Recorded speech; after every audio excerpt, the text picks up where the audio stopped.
जय हिंद दोस्तों, मैं निधिबेन चौहान। तो आज हम करेंगे 1.2 का क्वेश्चन नंबर 10। ओके, तो क्वेश्चन नंबर 10 में हमें दिया है कि find the probability of having 5 Mondays in the month of February of leap year.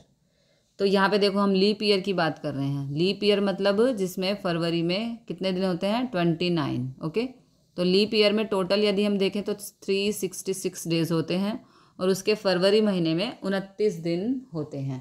तो फर्स्ट ऑफ ऑल हमें यहाँ क्लियर करना है कि पूरे साल में कितने वीक होते हैं। पूरे साल में 52 वीक होते हैं। ओके, एक वीक में कितने दिन होते हैं? एक वीक में 7 डेज होते हैं। तो पूरे साल में कितने दिन होते हैं? नॉर्मल डेज, नॉर्मल ईयर हो तो 365 और लीप ईयर हो तो 366 डेज होते हैं। ओके, तो अब हमें यह ध्यान रखना है। और मंथ में कितने वीक होते हैं? एक मंथ में 4 वीक होते हैं। ओके, तो ये आपको क्लियर होना चाहिए। इतना आपको पता है तो सम इजीली हो जाएगा।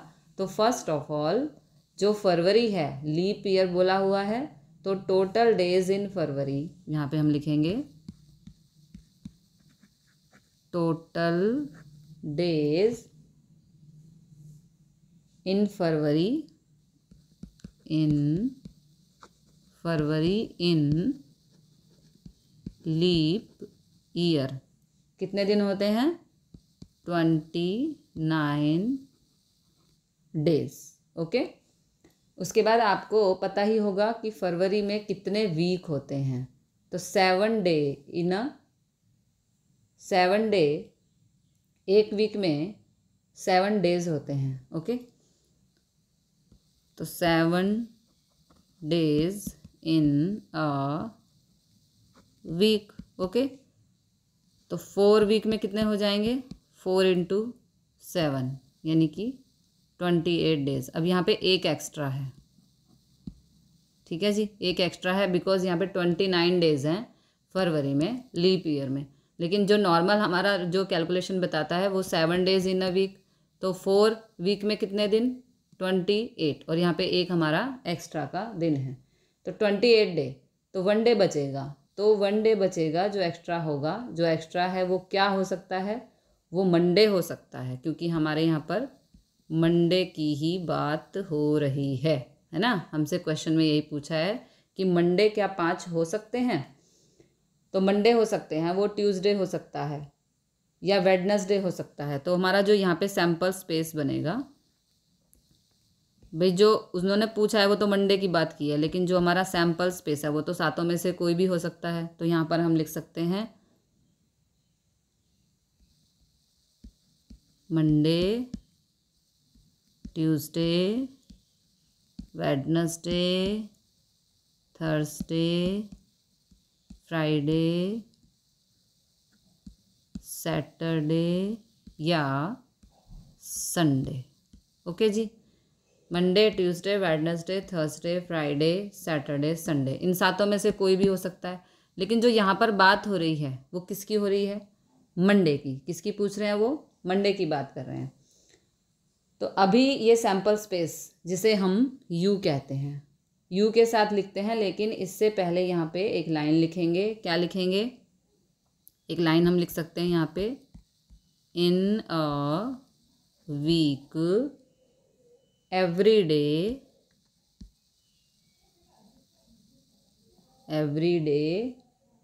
come only once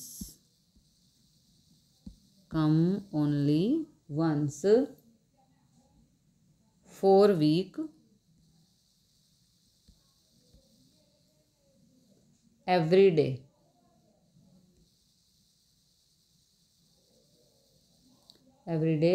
comes 4 times.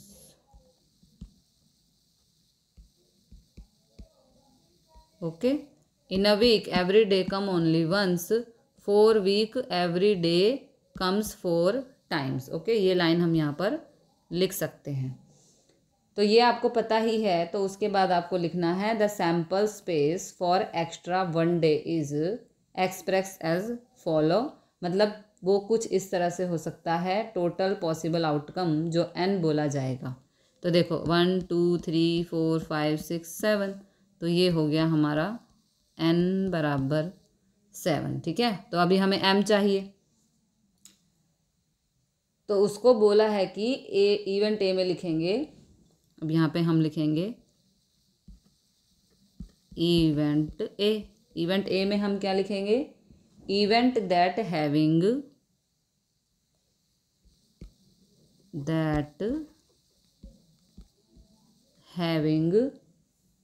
The 5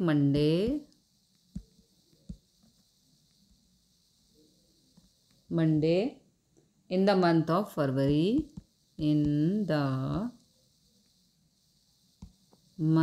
of February, in leap year। Okay जी। तो उसमें लीप ईयर होगा, उसके अंदर मंडे 5 आए होंगे, उसकी प्रोबेबिलिटी। तो यहाँ मंडे, तो यहाँ पर जो हमारा मंडे है, एक ही दिन की बात हो रही है ना, तो वो हो जाएगा हमारा m। ओके, जिसे हम क्या बोलेंगे, पॉसिबल आउटकम। पॉसिबल नहीं तो फेवरेबल भी कह सकते हैं, चलो फेवरेबल कह देते हैं, जिसे हम m कहते हैं ना, वही फेवरेबल, FAVOU, फेवरेबल आउटकम। तो ये हो गया m, ये हो गया n। तो हमारा आंसर क्या आएगा, मंडे एक ही बार है, टोटल पॉसिबल आउटकम 7 है। ओके, 1 2 3 कोई भी दिन आ सकता है ना भाई, लेकिन यहाँ पे बात किसकी हो रही है, ओनली मंडे की। तो पॉसिबल आउटकम 7 है, तो फेवरेबल आउटकम जो बोला जाएगा वो m बराबर 7, m बराबर 1। इसके बाद प्रोबेबिलिटी ऑफ ए, तो यहाँ पे हम लिख सकते हैं प्रोबेबिलिटी ऑफ ए क्या हो जाएगा, m/n, यानी कि 1/7।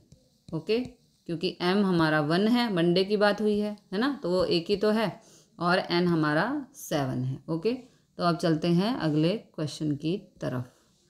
Question number 11। ओके, तो क्वेश्चन नंबर 11 में बोला है find the probability of having 53 Friday in a year which is not a leap year. मतलब कि यहाँ पे कॉमन ईयर की बात हो रही है, कॉमन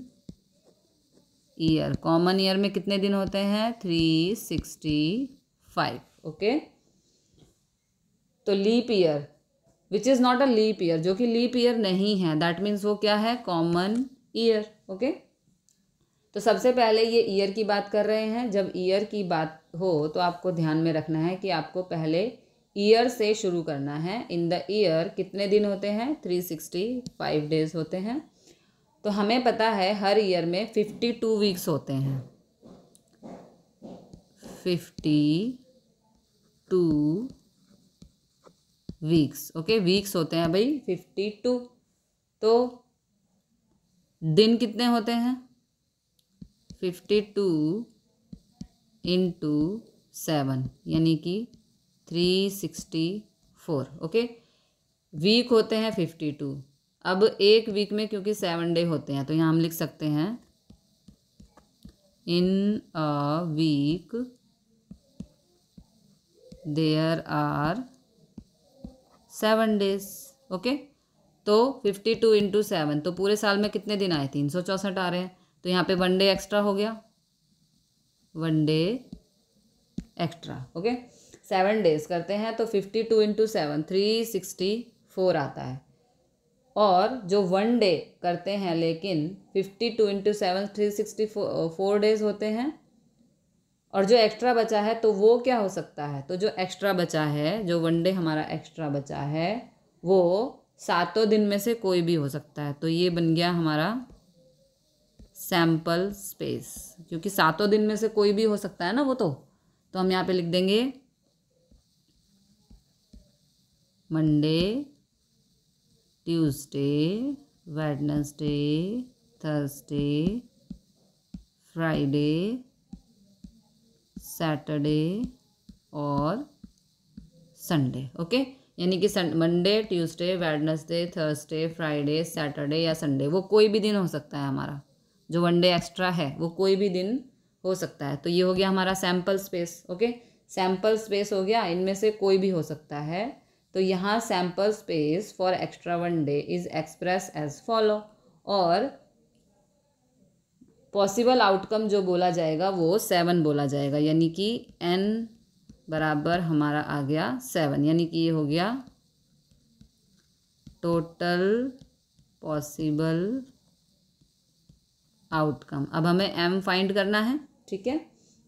तो यहाँ फ्राइडे की जिसमें हम कहेंगे बात हो रही है, जो यहाँ एक एक्स्ट्रा आता है, तो यहाँ लिखेंगे a बराबर, यानी कि इवेंट ए बराबर event that having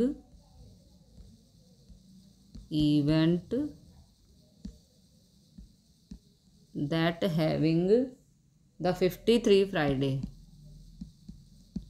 53 Friday in the year which is not leap year. यही तो बोला हमें कि वो लीप ईयर नहीं होना चाहिए। ओके, और उसमें आप लिखेंगे m बराबर 1। क्यों? क्योंकि एक ही दिन की बात हो रही है। कौन से दिन की बात की है इन्होंने बात की है फ्राइडे की। किसकी बात की है? ये रहा हमारा फ्राइडे। ओके, क्योंकि एक ही बार पॉसिबल है, फ्राइडे एक ही बार रिपीट होता है ना, तो यहाँ प्रोबेबिलिटी ऑफ इवेंट ए आ जाएगा हमारा m/n। तो m पे 1 और n पे 7। ओके, तो ये हो गया हमारा क्वेश्चन नंबर 11। यहाँ ईयर की बात हुई थी तो हमने ईयर के हिसाब से कैलकुलेशन किया। पिछले क्वेश्चन में फरवरी का मंथ था जो लीप ईयर था, और अब भी मंथ है, तो मंथ का कैलकुलेशन जब भी हम करेंगे तो आपको वो 31 डेज लेने हैं, मल्टीप्लाई करना है, और 1 वीक में कितना है उसके हिसाब से जो एक्स्ट्रा आएगा डेज लिखना है, और उसके हिसाब से कैलकुलेशन करना है। अब चलते हैं क्वेश्चन नंबर 12 की तरफ। तो क्वेश्चन नंबर 12 में बोला है find the probability of having 5 Tuesdays in the month of अगस्त। किसकी बात हो रही है? अगस्त की बात हो रही है, अगस्त की बात हो रही है। ओके, ऑफ एनी ईयर, तो यहाँ मंथ की बात हो रही है, तो अगस्त में कितने दिन होते हैं? There are 31 days। There are 31 days in the month of August. Okay, 31 days होते हैं। ओके, तो इसमें पूछा गया है कि कितने वीक की बात हो रही है, तो अगस्त में 4 वीक होते हैं, है ना। तो there are 4 week in the month of August. तो 4 × 7 कर देंगे, है ना। तो ये कितने दिन हो गए हमारे? 28। अब इसमें 3 डेज एक्स्ट्रा हैं। एक्स्ट्रा कैसे? Because there are 31 days in the month of August, but 4 week के हिसाब से हम देखें तो 28 हो रहे हैं। अब ये 3 डेज हैं एक्स्ट्रा। ओके, तो पूछा गया है कितने वीक की बात हो रही है, तो अगस्त में 4 वीक होते हैं और हर वीक के 7 दिन होते हैं, तो उसके हिसाब से 28 डेज हो गए, है ना। तो यहाँ जो 3 डेज एक्स्ट्रा हैं वो क्या हो सकते हैं, तो ये ध्यान से समझना है। तो हम उसको शुरू करेंगे, मतलब कि वो हो जाएगा हमारा सैम्पल स्पेस। अब ये आपको यहाँ पे ध्यान से समझना है कि यहाँ पे सैम्पल स्पेस क्या क्या हो सकता है। तो यहाँ पे जो पहला ऑप्शन है हमारा वो है 3 दिन की बात हो रही है, संडे, मंडे और ट्यूसडे। 3 दिन की बात हो रही है यहाँ पर, है ना। फिर अगला क्या हो सकता है हमारा, comma Monday, Tuesday, Wednesday. Okay, फिर क्या हो सकता है, ट्यूसडे, वेडनेसडे, थर्सडे। ओके, फिर क्या हो सकता है, वेडनेसडे, थर्सडे, फ्राइडे। ओके, फिर क्या हो सकता है, देखो, थर्सडे, फ्राइडे, सैटरडे। ओके, फिर हो सकता है फ्राइडे, सैटरडे और संडे। फिर क्या हो सकता है, सैटरडे, संडे और मंडे। ठीक है जी।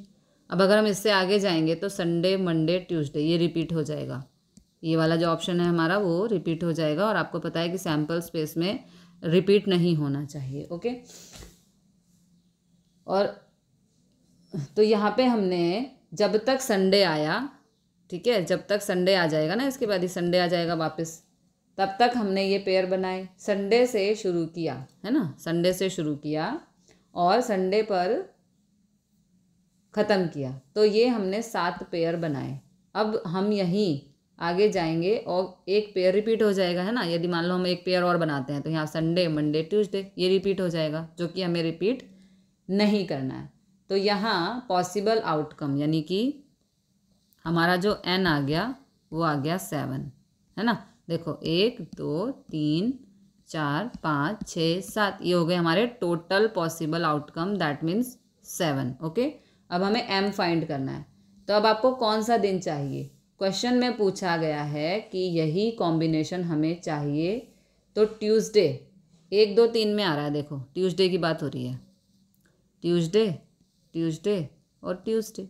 यहाँ पर ट्यूसडे की बात हो रही है ना, कि भाई जो ट्यूसडे है वो कितने आएंगे अगस्त के महीने में, यही क्वेश्चन है ना हमारा, कि अगस्त के मास में 5 मंगलवार, 5 ट्यूसडे होने की संभावना बताओ। हमारी बात हो रही है सिर्फ और सिर्फ ट्यूसडे की। तो कितने पेयर में ट्यूसडे आ रहे हैं, ये देखो 1 2 3, आगे तो कहीं ट्यूसडे है ही नहीं, नहीं है ना। तो हमारा यहाँ पे m हो गया 3।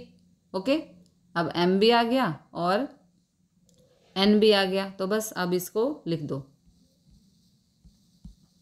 प्रोबेबिलिटी ऑफ a बराबर m/n is equal to m हो गया 3 और n हो गया 7। ये हो गया हमारा क्वेश्चन यहाँ पर ख़त्म। ओके, तो अगला क्वेश्चन देखते हैं। अगला question, question number 13। Okay, question number 13, इसमें हमें बोला है 4 couples husband and wife attend a party, a person are randomly selected from 8 person, find out the probability that select person are husband and wife, one husband and one woman, sorry, one man and one woman, one man and one woman are not husband and wife। तो first of all शुरू करते हैं। सबसे पहले आपको clear करना है possible, total possible outcome, यानी कि सबसे पहले यहाँ पर हम n फाइंड करेंगे। ओके, तो कितने हैं, क्योंकि यहाँ 4 कपल हैं, क्या बोला है इन्होंने, 4 कपल। 4 कपल का मतलब क्या, 8 मेंबर्स, है ना, क्योंकि 4 कपल हैं, तो 4 कपल यानी कि हस्बैंड वाइफ, इस तरह से 8 मेंबर हो गए, है ना, 8 पर्सन हो गए। तो यहाँ पर n होगा 8c2, है ना, क्योंकि 8 पर्सन में से 2 लोगों को, 8 पर्सन में से 2 लोगों को सिलेक्ट करना है। तो इसका आंसर क्या आएगा हमारा, 8 × 7 2 × 1। ओके, तो इसको हम सॉल्व करेंगे तो यहाँ पे आंसर आएगा 28, यानी कि हमारा n आ गया 28। ओके, चलो n आ गया, अब m ढूंढेंगे। तो टोटल पॉसिबल आउटकम हो गए 28। तो अब फर्स्ट पार्ट है husband and wife, husband and wife. Okay, तो यहाँ इवन इवेंट ए है, ये क्या है हमारा event A, husband and wife, that they select 2 person are husband and wife. तो यहाँ 4 कपल में से एक कोई भी कपल सिलेक्ट होगा, तो favourable outcome for event A. तो यहाँ पर 4 कपल में से एक कपल सिलेक्ट करेंगे, तो यहाँ पे देखो क्यों होगा 4C1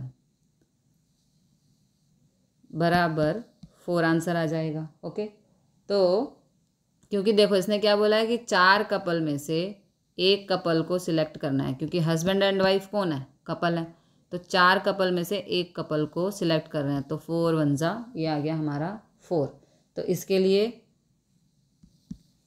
यहाँ पे ये m हो गया, अब m हो गया ना, तो प्रोबेबिलिटी ऑफ इवेंट ए हमारी आ गई क्या, m/n। तो m कितना है 4 और ये हो गया 28। ओके, तो ये आंसर आएगा हमारा 1/7। ओके, अब यहाँ पर जो इवेंट बी है, बी में हमें बोला है 1 मैन 1 वुमेन। ओके, कि वो एक पुरुष और एक स्त्री होनी चाहिए, 1 man and 1 women. Event B में लिखेंगे selected 2 person that is 1 man and 1 women. तो यहाँ 4 मैन हैं, तो 4 में से एक यानी कि 4C1। ओके, और 4 ही महिलाएं हैं, ऐसा बोला है ना, क्योंकि 4 कपल हैं, तो 4 कपल में 4 फीमेल है ना, और फिर 4 मेल, इस तरह ही होगा ना। तो कहता है भाई 4 मेल में से एक लो और 4 फीमेल में से एक लो। तो वेरी सिंपल, ये हमने 4 मेल में से ले लिया और ये 4 फीमेल में से एक ले लिया।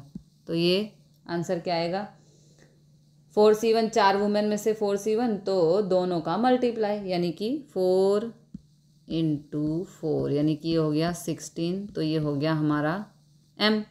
अब प्रोबेबिलिटी ऑफ इवेंट बी यहाँ पर लिखेंगे m/n, यानी कि कितना हो जाएगा, m कितना है 16 और n है हमारा 28, काटेंगे तो आएगा 4/7। ओके, इवेंट सी के लिए चलते हैं अगले पेज पर। तो यहाँ पर सी में बोला है there are 4 man and 4 women, 1 man and 1 women. देखो 1 man and 1 women but not husband and wife, but not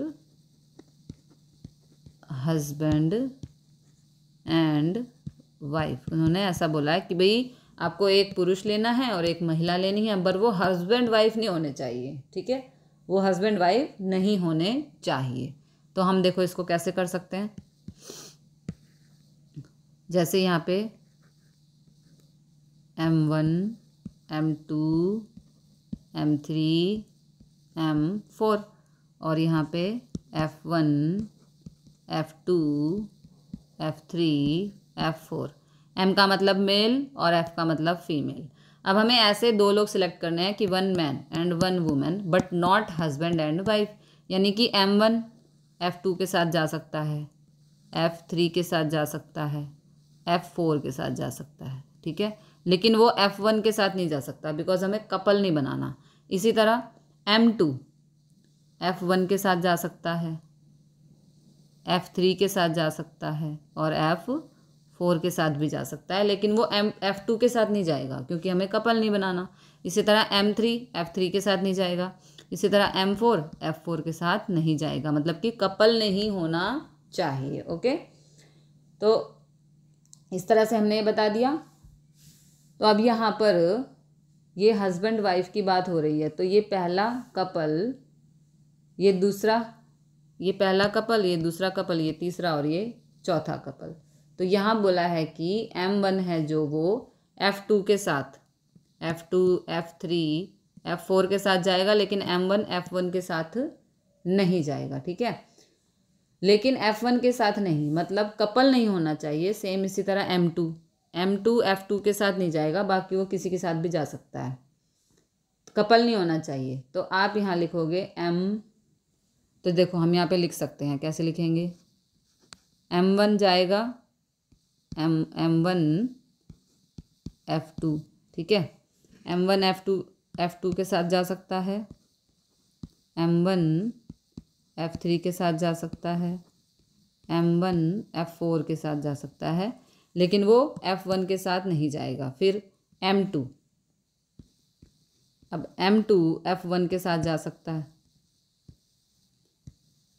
M2 F3 के साथ जा सकता है, M2 M4 के साथ जा सकता है, लेकिन वो F2 के साथ नहीं जाएगा। इसी तरह से M3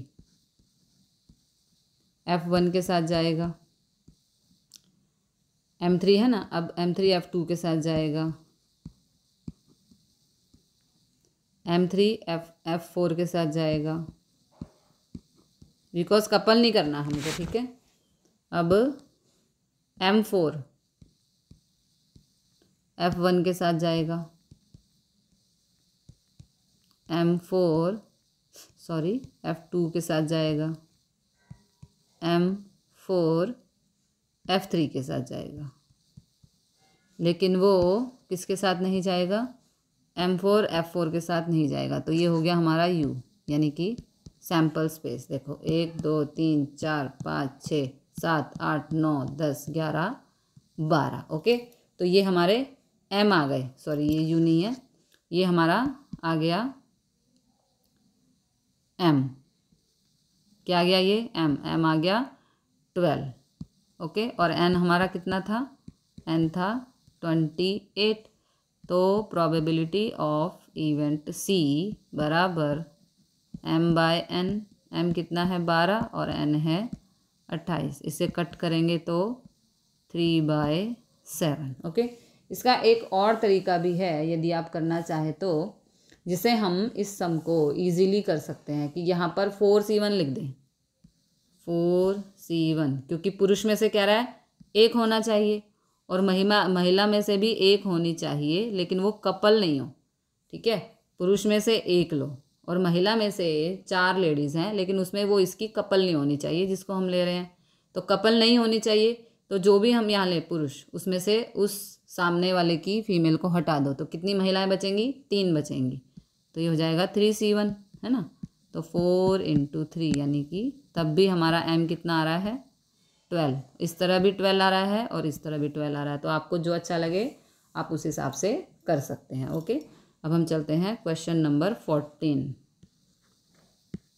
क्वेश्चन नंबर 14, तो read the question. 8 workers are employed in a factory, 3 are excellent in efficient, where the rest of them are moderate in efficiency. 2 workers are randomly selected from their 8 workers. Find the probability that both the workers have excellent efficiency, both the workers have moderate efficiency, one worker is excellent and one worker is moderate in efficiency. तो यहाँ total 8 workers हैं, there are total 8 workers, okay. तो इसमें बोला है कि भाई कहाँ गया,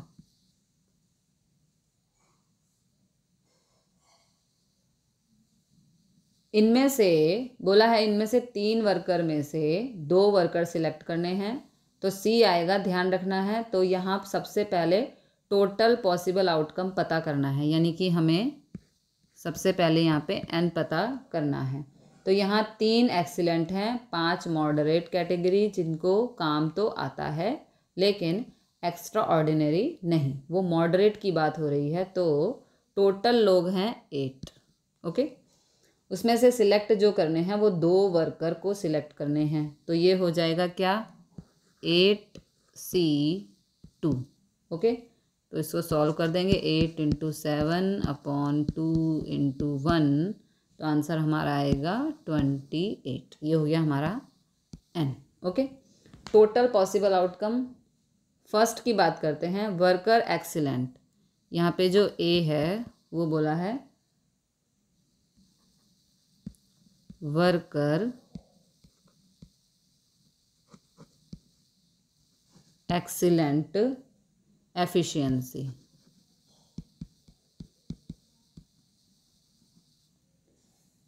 एफिशिएंसी वाला होना चाहिए। तो यहाँ 3 लोग हैं जो एक्सीलेंट हैं, 3 हैं जो 8 में से 3 हैं जो एक्सीलेंट हैं। ठीक है, ये हो गए हमारे 3 एक्सीलेंट। जो एक्सीलेंट हैं तो event A that select both the worker excellent efficiency have, तो यहाँ फेवरेबल पॉसिबल आउटकम होगा 3 एक्सीलेंट है और हमें 2 एक्सीलेंट सिलेक्ट करने हैं। तो 3 में से 2 यानी कि 3C2। ओके, तो इसको सॉल्व कर देंगे। 3 × 2 2 × 1, तो यहाँ पर आंसर आएगा हमारा 3। ओके, कितना आंसर आएगा 3। तो प्रोबेबिलिटी ऑफ इवेंट ए बराबर m/n, यानी कि m कितना है 3 और n कितना है हमारा 28। तो ये आंसर आ गया हमारा इवेंट ए का। अब बी में क्या बोला है, both the person have moderate, both the person have moderate efficiency.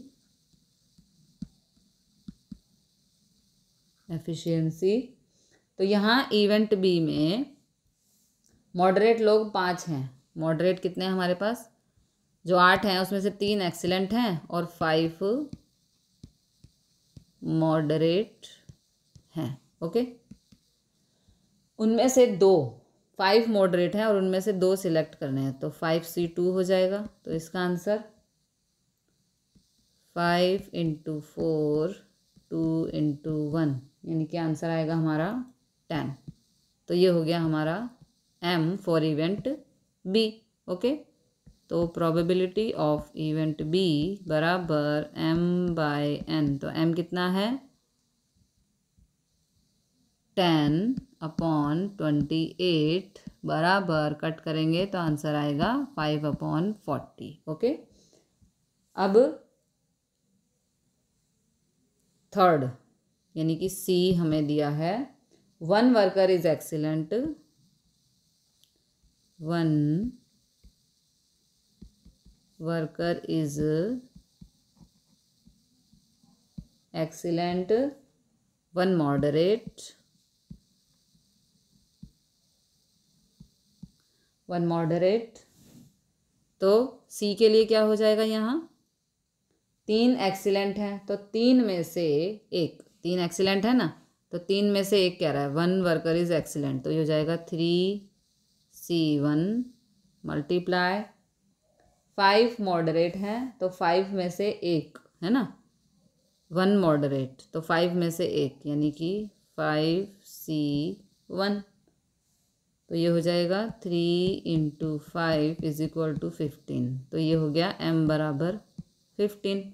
तो यहाँ पे प्रोबेबिलिटी ऑफ इवेंट सी बराबर m/n। m कितना आया है 15 और n है हमारे पास 28। ये कट नहीं होगा तो ये हो गया हमारा आंसर। ओके, तो मिलते हैं अगले क्वेश्चन के साथ अगली वीडियो में। तब तक के लिए जय हिंद, जय भारत।